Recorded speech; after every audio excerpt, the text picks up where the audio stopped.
It's on!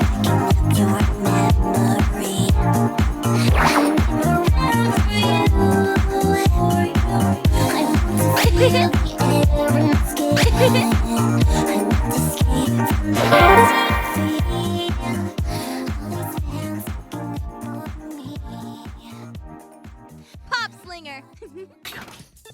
All right, hey guys, this is Philippa, Philly X with Confident Gamers. Thank you guys so much for being here. And today I'm so excited. We are here with one of our first interviews that we're doing in a very long time. And so I'm excited for this opportunity. And we are excited because we've been playing a game called Popslingers. And I have to be honest, I've been struggling. I was surprised at how challenging it was going to be for me playing the game. And so, but I'm excited to have the part of the team here. So please introduce yourself. Let us know who you are. Well, first of all, thank you for having me. This is so cool that we're able to talk a little bit about the game in any capacity. So to introduce myself, my name is Jose Luis Abreu. I'm the director of Funky Can Creative. I was also director of Popslinger. I basically did the overall direction of the game as far as the story. I did the writing of the characters. I pretty much did about half of the original soundtrack as well. That half is more the dialogue tracks that you hear when the characters are talking to each other. Yeah. And I also did, oh my gosh, the production and basically everything that had to do with promotion as well, I guess, as I am here. Evangelizing about the game, you know.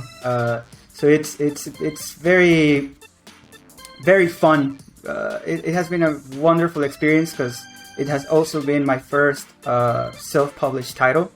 I worked on other things in the past, but this is the first time I get to say, yeah, this is all, you know, all ours, all mine.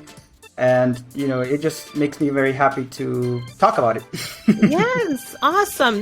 Congratulations. I didn't know it was your first self-published game, so that is awesome. Great accomplishment. Now, how long has this journey been from the beginning of, let's say for this game in particular, how long did it take to get where we are today? So the official answer is basically since Nintendo gave us the go-ahead and the tools and permissions, and that was in 2020. So technically the game started since then, about 2 years of development.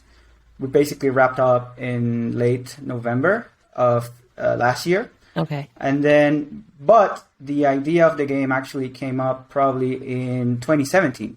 So basically it was a smaller game for like cell phones. And the concept was, it was very much the same. It had a different name. At the time it was called Soda Pop Warrior, a little bit of a longer name. Yeah. But then, you know, the Switch came out and I had the chance to actually try out the Switch at a GDC. And it was like, I want to make a game, a Nintendo game. And I want to make this game. Yeah. I want to make like a stylish game for the Switch. So it was kind of a dream that I had, and basically just me persevering over the years to get to this point. So it has been quite a journey since then. Awesome. And so I know you said you had a lot to do with the characters and so in the story of the game. So what inspired, I understand you got inspired to be on the Nintendo Switch, but what inspired just the concept back in 2017 you were mentioning, like how this story came about, and especially when it comes to the style and the art of the graphics, how that came about? Oh my. So there's a lot of things that have to do with that. But the primary thing is, well, I'd say two primary things, but really they're all connected. It's basically the 90s, 80s, old-timey, well, it's not old-timey, but I grew up with anime, right? Yeah. Because I grew up watching a lot of anime. I'm from Mexico. I was born in Venezuela. I grew up in Venezuela about when I was 8, and then I moved to Mexico. And basically, in Latin America in general, you would have open access TV, right? And they would have these TV shows, and you would have Japanese, you know, like the magical girl shows, like Sakura Card Captors and Corrector You and stuff like that. And I would just, it wasn't something that you got made fun of. It was something that basically everyone watched. So culturally speaking, it was something I basically grew up watching. But also at the time, talking about 2017, I was watching a lot of music videos, particularly what they call future funk, which is a genre of music that's very popular in the internet. It's a very, I'd say like a niche, almost like a vaporwave offshoot kind of situation where you have the vaporwave music and then the future funk music, and that's based on city pop, which is like a Japanese disco and old funk of like the 70s and 80s and 90s. So it was that there's a strong relationship there in those music videos with the actual 90s anime, because a lot of the music videos that you see of future funk, they're like Sailor Moon stuff and short loops of the music. So that kind of aesthetic sort of drew me in from the get-go. That's also another reason why the character is like a magical girl. There's also a connection there with the sodas, because the vaporwave future funk scene has a lot of connections with like that, with the soda stuff and brands. And I was like, funny enough, Pepsi Man was a game that I actually grew up playing with. So that was also something that influenced me in a way that I wasn't quite expecting. Was like, that it all sort of came together, those pieces, as I was working on it at the time. Yes, you're speaking my childhood as you speak. And I can definitely hear it as I'm playing this game now. I hear how the inspiration is there in the music that's in the game, and that you definitely did a great job in connecting that. Thank you. And then I do love the arts, the colors. They really, as the title says, they really pop, as well as the soda, but the colors are really bright and vibrant. Like, was there a particular age range that you were targeting for this game? That is such an interesting question, because I was not thinking at all about stuff like that, I suppose. Like, this is something that's going to be for kids or something that's going to be for adults. It was something that I was thinking it was just for anyone that had any sort of love for the genre. I guess it just so happens that a lot of those people are around my age. I'm 26, by the way. I'm not that old. I'm not that, I'm growing up. I'm a big boy now, but there's a lot of people around my age range that also grew up in the 90s. And that sort of connection was always there for the reasons that I mentioned before. Yep. But it was not something like when I was writing it or making the story or anything like that, I wasn't thinking like, oh, this is like an adult thing or this is like a something for kids. It was simply came to be almost because it had to be a certain way. I suppose because a lot of those shows, they have a certain degree of themes, and there are some themes in the story of the game that go a little bit beyond the surface level when you kind of start thinking about it. Yeah. Those things were put in there deliberately, where it's not something like, oh, this has to be like deep for like all the deep cuts for the grown-ups or whatever, Yeah. I guess in that sense, it's like I think that the rating that they gave was like E10. It's like that's probably around the age range of people that are gonna get it based on the content that is in the game, I think. Okay, perfect. And then let me see.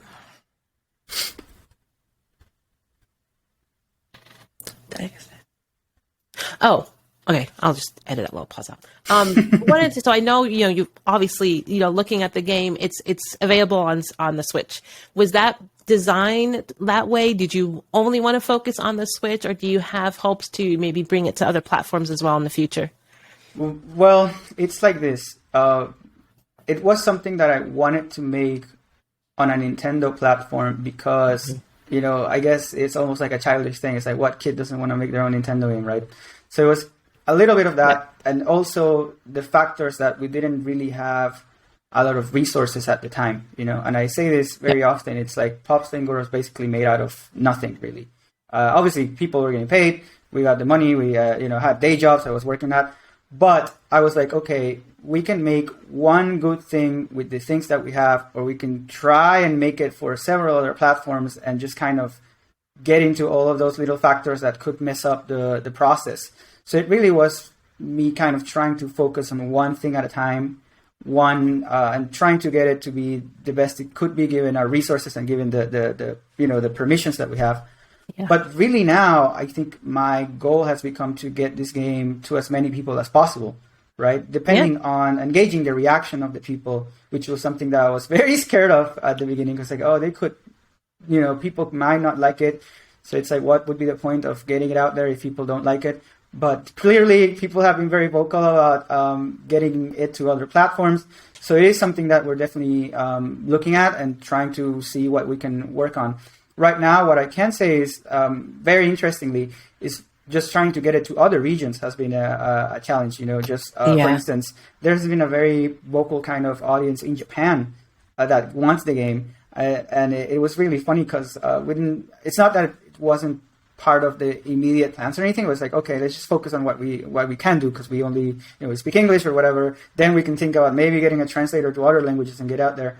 And then it was like the Japanese press came in and said, oh, Popslinger, and it looks like this game and it's inspired by the things that we grew up. And it's like, oh my gosh, I actually had to now get it. And people have been bothering me well, not bothering, but like talking to me on Twitter about it, like, when is it coming out? I want to get it. It's like even that has been like on our sites right now. Just get it to as many people as we can. Yes. The people that I know will want this game and get it because of what it is, Okay, good. So, and then so Japan's been asking for it. What have the people who have had it now that it's out, what's the kind of feedback you're getting? Any type of criticism or just all positive feedback that you're learning about yourself and about the game itself? It is so interesting. This game has evoked a lot of strong reactions from people either way, which has been kind of better than anything that I could hope. Because I think the thing that you don't want out of your game is that people just, it comes out and people just kind of forget about it within the days. But it has been this constant sense of like, it feels like every day someone is talking about Popslinger, and it's interesting because it's like, well, what are they talking about?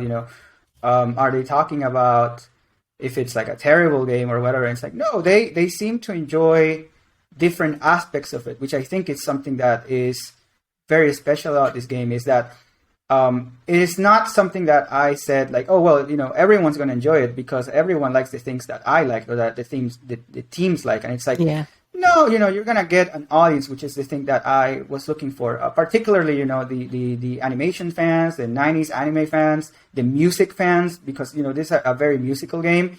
And it has been amazing because people have been speaking very wonderfully about the music. And I always say, it's like, if you're making a musical game, when people talk about how good the music is, I think that's kind of an amazing win for us. Yes. People are, talking about this in such a way. And I'm not like a stickler for the people the things that people like. They may like it one way, which is like the music, or they may like it just for the art. Or you even get people that say, no, I like it. I like the whole game as it is. Like it's fine the way it is. And it's like, wow, and every time people mention this, it's like it makes me so happy, really, because we put so much work on all these different aspects of the game. And if you like one thing, that means that we did it, because it's like, well, you gotta like this game in some way to even be able to talk about it, or maybe you hate it, but it stood out to you. And I think that was the overall kind of intention with the game. And there's so many other little factors, like, oh, well, I didn't like this and I didn't like that. And it's like, well, that's fine, but you're liking this other thing and this other thing. And it gives it moves the conversation forward. And I mean, I'm learning a lot because the circumstances in which this game was made were very, I would say, treacherous, because it's like, well, we don't have all of the means to make it, but we wanted to make something with style, or like, as Ria likes to say, popping style. We wanted to make something with a lot of popping style. And it's like, but what does that mean? There's so many different things that could go wrong, even down to like the voice acting. That was something that the game wasn't going to have, because originally the game was not going to have barely any voice acting, but it turns out. Oh, good. He's hello. Back. Okay, good. We had. Yeah, there you are. I don't know what happened there. I don't know what happened either. That was weird. Where did I lose you? The circumstances. Okay. Yeah, so I was saying the circumstances of this game, they were very treacherous. Basically, there's so many things that could have gone wrong when we were working on this. And I was talking about the voice acting, for instance. Yeah. That was one thing that the game originally wasn't going to have. It was going to have a very subdued kind of situation that I wanted to try out just to see if it was going to work. And then, I got to meet Betty VA, and her work is amazing. She did Ria, she did Jin and Cooper. So you can tell we definitely leveraged the resources that we had in a very kind of strategic way. And that worked so well that I was like, well, this game needs to have this kind of attention to the plotting and the narrative. I have to put that work in. That was another challenge. I had to direct that on top of writing the script based on that situation. So it was just a lot of things that we were very, very careful about, I suppose, when it came to approaching it. So that's what I mean. It's like the fact that this game got made. In fact, another thing that happened was I got COVID like at the tail end of development. So that was something that I would have to take care of. And at that point, I was pretty much on my own, just kind of finishing the game, because I also did some of the programming, not all of it. We had a dedicated programmer for that. But at that time, I was like, okay, I have to finish this. We have to get it out the door. I'm self-publishing, so it's no one else but me and the people that are backing me up. So it was just a lot of hard work. So when it came out, it's like, yeah, there's always going to be, you can't please everybody, but that wasn't the intention either. So it's like, if you like it in any way, you have my deepest, and I think the entire team, I speak for the entire team, but it's like, you're making us happy. We thank you for that. But yeah, there's always going to be stuff that we can probably do better. As a game developer, that's something that you would know. It's like a project is never finished. You're always going to have things you want to be able to add to it or do to it. If you could ask me what could I have done, it's like I would have done the Japanese translation immediately, because then that's something we could have gotten it to the audience a little bit faster. Yeah. So just factors like that come in when you're working on these things. But the reception of it in general has been. I'm super happy. Like I'm happy that people are latching onto it because of these things, because of the style, because of the visuals, because of the music, even because of the challenge that we have. And in fact, to touch on that thing, we have a thing that we call the Popslinger effect, basically, where the game it's because of that connection to the older kind of arcade games where people would, get upset because they had to pay more quarters or whatever to kind of get through it. Yeah. This game has a little bit of that, but it's weird because it's also very encouraging. It's like you get upset at it, but then you kind of want to get back into it. But why is that? I think it's because of the music, because every time you do good, there is a direct feedback, right? Like the music gets better and hyper. And it's kind of like a rave, like party. And you're like, yeah. And obviously you miss a step and you kind of get a little bit intimidated, like, oh. But then it's like, you kind of get back into it. And eventually you realize that you're actually getting better at the game because of these kind of minutiae that happen as you're playing it. And it's obviously like a process, I think, with every game. Eventually you find your own rhythm to it. Because there is no time limit on the game, really. There is no penalties or anything like that. You can actually just stand there, sit and kind of think about what you're gonna do, almost like a puzzle type thing. You can play it that way. You can play it like a what they call a character action game, where you're kind of zipping around and shooting people and going like, hey, and the music gets better and better. So you can do that. And there's people that tell me too, like, hey, Jose, you know what I do? I just sit in the world map, like set district, and I stay there for like hours, just vibing to the music. And you know what? I do that. I did that. When I was working, I sometimes put in the development kit. I put in the music. And I just go, I just go like that for hours. I would put on the TV, and that's the magic of the game. Really, there are so many ways you can enjoy this. You don't have to enjoy it 100% to like it. I think and the fact that those avenues are there for some people to enjoy it, I think it's magnificent. It's wonderful. Yes, and I'm so excited to hear just how you prevailed over all the struggles going through to develop this game. I feel like that makes just the game that much more valuable and meaningful in the end, because you know what you had to go through to get here. And I think that's awesome. Thanks for sharing that. And speaking of which, as a developer, as a producer, you never are completely satisfied with the final product. So we know we've got, hopefully, in the works, the Japanese version. What about a next chapter? Do you foresee, an expansion or maybe a part 2 in the future? Oh my, I'm afraid of what I'm going to say, because then people are going to hold me to my word. But I can say that there's even just Popslinger related stuff is just, Popslinger by itself, we got so many things coming in, and some things that I'm actually really looking forward to. You saw maybe which like the cassette tapes, right? Those are getting delivered, I think, probably next month in March, so people are going to be able to get that. That has been also wonderful because it's like, oh, look, and I'm going to say this, it's just crazy because it's kind of magnificent that we even got to have like one of the best parts of the game, which is the music, released in a format that to me it's kind of strange, but because of the niche and the audience, they really enjoy that. The fact that we're able to have a physical thing, specifically of the music in the game, like out there, probably days after launch, I think. Which, by the way, that was not a perfect plan or anything. That's that's something that kind of happened. Very fortunate, and it's just kind of crazy. Like, wow, this whole thing. And the best part of it is like people are definitely getting them, and that makes me excited because like, oh wow. So there's just a lot of things, I think. Vinyl releases and stuff like that for the music that we're working on. Like I said, getting this to other regions, evaluating how we can get this to other platforms in and of itself is something that will definitely keep us busy for a while. And I think narratively, for those who have been brave enough to get to like the end of the game and seeing like the story, which hopefully I hope that also gets around a little bit more in the future because it just came out, so it's like people are still playing it. But it's like we left those avenues there because I said if people like this game and if people like the world and the characters, it is definitely something I kind of want to take forward because there's just a lot of fertile ground there for us to kind of work on a narrative sense. And I honestly I feel really weird about this because I am so attached to all of the characters that are in the game. Ria, Jin, all of them, they're I love them so much. Look, I have my cardboard cutout right here. She's perfect. She's watching over me. That's how attached I am. But nice. No, just being serious, it's like it's a situation where it's like I absolutely would like to keep making more stuff Popslinger related later down the line. It really just depends on obviously like just also like the overall support that we have.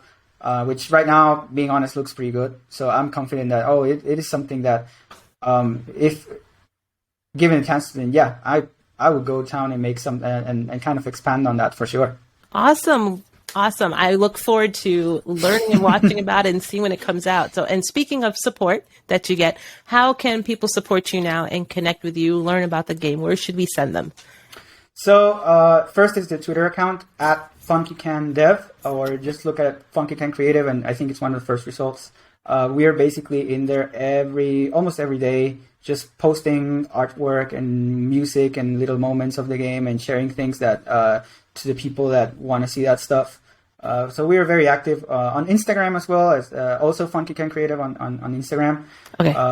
If you want to really support the game, then I would say there's really there's so many avenues, but to me, it's like, get the game, buy the game, support it. If you can't get the game, then, tell other people to get the game and keep the conversation going so that people know that Popslinger is a thing that exists, whether it's the artwork or the music. It's just a lot of that.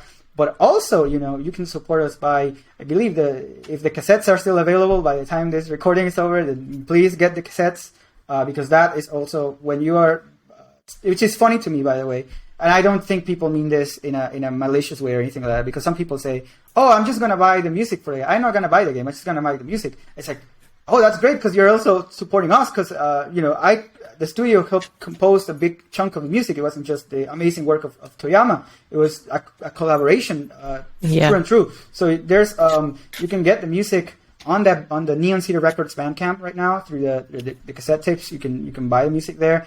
We're out on Spotify, which has been also crazy to me. Like, wow, we got the OST on Spotify. Yes. So you can enjoy the music there, and that's also a way to supporting us. We're on YouTube as well. YouTube Music, I think they have the music there. And Amazon Music, and I think basically if you look for Popslinger and you look for the music, you can basically support the game that way as well. Okay. And that doesn't cost you nothing. That's you just got to listen to the music, which is what we're here for, to spread the love of that. Awesome. And now, are you going to be at any of the gaming events like PAX or anything like that where people can meet you as well? Oh my gosh, I still it's all been so crazy in the last couple of days that even making space for that has been something that I haven't done. I am definitely going to look into getting this game to some events where I can. I don't know those because those are, I think, practically almost like next door, next week or something. Yeah. So I might not be able to make it there, but for sure we're gonna try and see and make some presents. I think there's one that's not like a physical event, but like a virtual event in Latin America on VR chat. Oh, we're doing like a little booth there. I don't remember the exact name. I think it's Expo Virtual 3. It's in Spanish or something. Perfect. Yeah. And we'll be sharing stuff there. But yeah, we're gonna try and do our best to make some presents too, where we can. Awesome, great. Because I know myself, and that's why we started this series. We love to meet the people behind the games, and get to know them better, as it makes playing the game that much more enjoyable, and we kind of know the story about what it took to get it started. So, thank you so much for meeting with us, sharing your story. We're excited to share the game with all of our followers and look forward to just following the progress of how the game goes and how people continue to receive it. Yeah, my hope is that as more and more time happens, we're kind of growing a community. We're growing every day, thankfully, and people really seem to latch onto the characters. So I really hope that there's like a Reddit and or something like that, or communities, because I really want to see people's theories about the characters and fan art and all that good stuff. So send it over. Give us just shout us out in the Twitters, and we'll be there with you. I'm very curious to see more and more people's reaction of the characters as it comes. So yeah, very happy, very excited for that. All right, awesome. Well, I'm excited to join your community and start sharing our experience as well. So again, thank you so much for taking your time to be here with us, Jose. And thank you. And look forward to just watching the game grow. Thank you. All right, you're welcome.